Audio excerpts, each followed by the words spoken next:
So we've talked about Nen before on this channel, and we're going to keep talking about Nen because there's a lot of things to learn and understand in this really dope power system. In this video, we're going to talk about very important principles that you need to understand in order to complete your journey of becoming a Nen user. And also the one forbidden principle of Nen, a thing you can actually achieve with Nen, and in return you will gain ultimate power.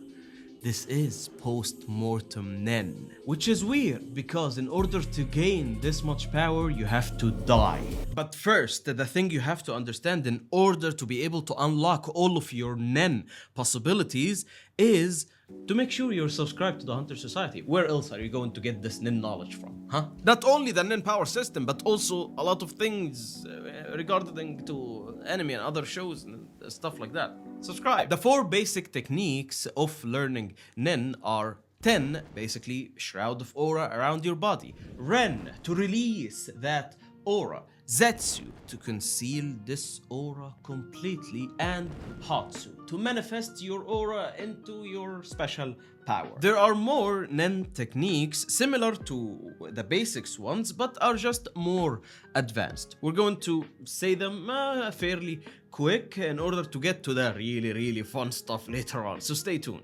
And the principles of Nen that are not so basic are Gyo, to release your aura in a certain place. So Ren, but in one place. Maybe your eyes, maybe your fist. Whatever place you focus your aura in, that's Gyo. In, it's Zetsu, but is used to conceal part of your special power, let's say. So if your powers are conjuring chains, so you use Nen to create chains, you can then use In to hide these chains. Even Nen users are not able to see the thing that you're hiding with In. But if they used Gyo, for example, to focus their aura on their eyes, they might be able to see it. More advanced shit. In, it's using Ten and Ren together. So Ren is you're releasing your aura. So if you have a lot of aura, you'll use Ren to release all of this aura. However, you're also going to use 10 just to shape this aura. This technique is used for like surveillance or locating in order to get a sense of what is around you to be able to protect yourself. Shu, to extend your aura into an object you're carrying. So if you're carrying like a sword, using your own Nen, you can reinforce that sword with your Nen so it would become a powerful sword. Same thing with shovels, same things with basically any object that you hold and you can extend your aura through. Ko, you see Gon's special power, Jajunkin? Yeah, that's cool. When you use rock, that's cool. That's basically it. Ken and Ryu. Both are the techniques you use when disturbing aura around your body, both defensively and offensively. So it's an aura balancing technique. Seems simple, right? Good enough. You got the basic understanding. Well, you're in luck, because all of that is one thing, and the much deeper dark water that we're going into right now is a bit more complicated. Let's go into the world of post-mortem Nen. The first time in the show that we saw post-mortem Nen being mentioned is at the end of the York New arc, where the Phantom Troop refused to go after Kurapika even after he placed a Nen chain around Corollo's heart. Finks explains, when you die, it doesn't mean that your Nen disappears. Scary, that residual Nen. Scary indeed. You know the phrase, it haunts you even after death? That's it. And you see this concept applied in other works of fiction. Some characters are just so powerful that even after they die, their presence is still felt. The world changed because of their actions. And the same case applies in real life. So that's our jumping point. Some people have such a strong will that even death cannot stop them. Their will to achieve whatever they want to achieve keeps living on. And the reason why it makes sense in the world of Hunter Hunter, because yes, Nen lingers a little bit after you die. And also we have the concept of vows and restrictions and Nen contracts. You can expect that any person who dies and still has like unfinished business in this real world, they will unconsciously conjure up a Nen contract or make like a vow, a Nen vow. And this contract, of course, will be so powerful because literally they don't care if they live or die. Think of someone like Kurapika or like Gon. When they offered up their life on the Nen contract that they made, Kurapika became so powerful, but only against the Phantom Troop. And Gon became so powerful against a royal guard. That's how powerful Nen can be if the right price was offered. And you can understand that if a person is on the verge of death and still has the will to keep on going, unconsciously they will make up like a Nen contract with their life on the line. So I will die, I don't care about that as long as my bidding will keep on going. So that's what makes the Nen after death so powerful. And you might ask, my fellow hunter, what's with the big fascination of post-mortem Nen all of a sudden? It's something that is mentioned in the anime like only a couple of times, so what's the big deal? Well, I believe that post-mortem Nen will play, and in fact is playing, a huge part in the current story that is going on. So if you're an anime only type of guy, believe me, post-mortem Nen is extremely important, my man. You do not know what you're missing. So if you wanna get started on the manga, and if you want some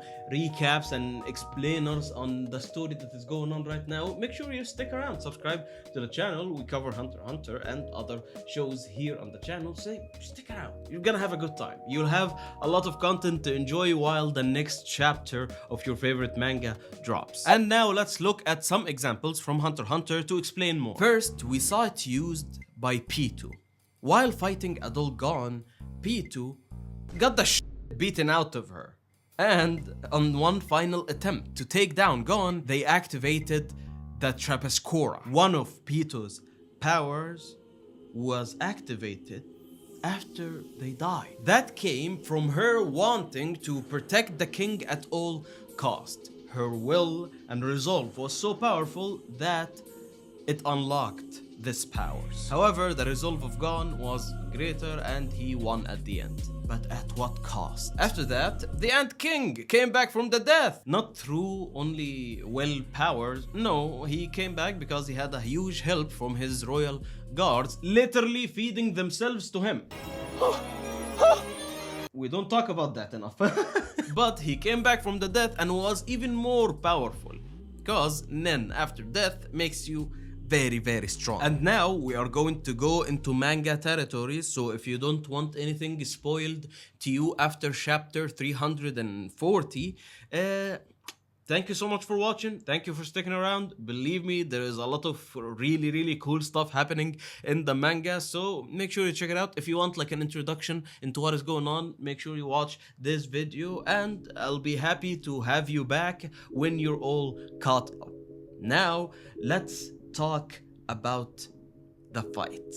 The Kurolo versus Hisoka fight. I believe that Togashi made this whole fight and placed it in that place just to give us like a huge reminder of what post-mortem Nen is and the mechanics of how it works. So when Hisoka lost and he knew that he's going to be dead in just seconds, he placed his hand over his heart and literally out of nowhere tried something. Put some bungee gum around his heart in hopes that even after he dies, his bungee gum would restart his heart again. And it did. It worked. His wager paid off at the end. He was able to come back to life. And what is the rule here? If you come back from the death, your Nen becomes very strong.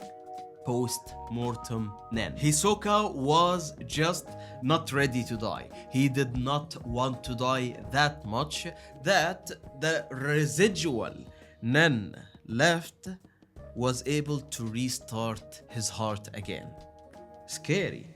Scary, that residual Nen. I seriously believe that you can interpret this single sentence that was said in the York New arc as a setup to that exact moment. Because what happens after that, Hisoka became so much stronger and is now on a mission to like take down the whole Phantom Troop. And it's not like it's just talk from him.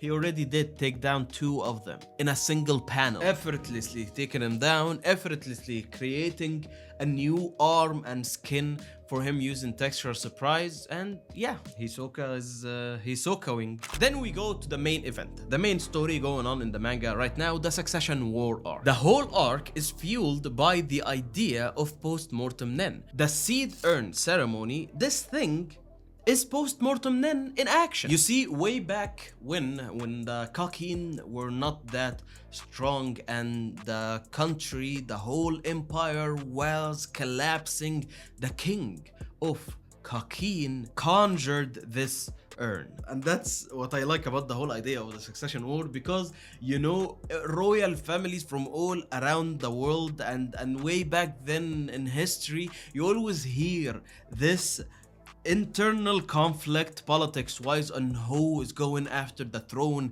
and the atrocities that you know, family way back when in like the 15th century and before that, they will conspire against each other and an internal war would happen. So the king of Kakin wanted to prevent that from happening, and that's why when he conjured this seed urn, it was to protect like maybe the image of the family and also to protect the ruler of Kakin.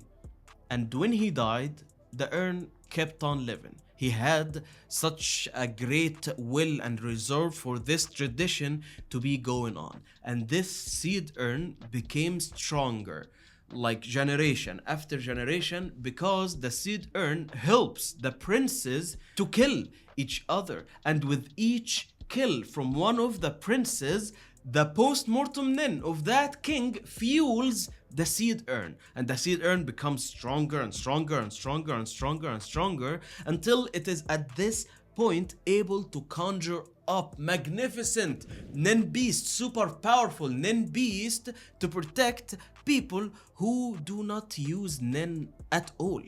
And it is still able to do that. That's just how powerful it is. This is finely aged post-mortem Nen. Not post-mortem Nen from one person, no, but from generations upon generations of kings and princes, fueling this hatred of death of one another and war in order to win and become king.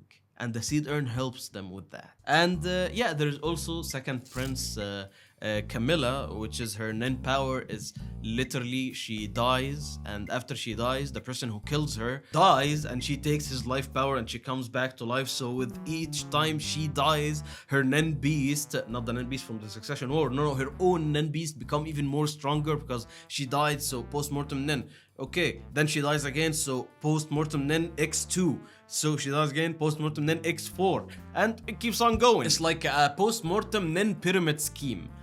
However, there is a way to take her out. If you read the story very, very closely, there are hints here and there on how you can take down a Nen user such as Second Prince Camilla. It hasn't been shown in the manga yet, but I actually have a theory on how this war would go and how you can take out each prince. Make sure you stick around, subscribe to the channel, and give this video a like if you enjoyed it. I would really appreciate that, and stay tuned for more content. I will explain this theory in its own video on how you can take down all of the princes.